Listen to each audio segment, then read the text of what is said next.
Meaning of didi. Didi.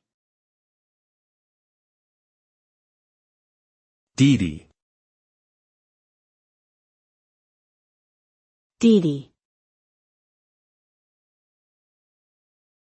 Didi. Didi can have different meanings depending on the context. In Chinese, it could refer to the ride-hailing company Didi Chuxing, which is a major player in the transportation industry. On the other hand, didi could also mean little brother or youngest sibling in Hindi. Additionally, didi could be a term of endearment used to address an older sister in some South Asian cultures. Therefore, the meaning of didi varies depending on the language and cultural context in which it is used.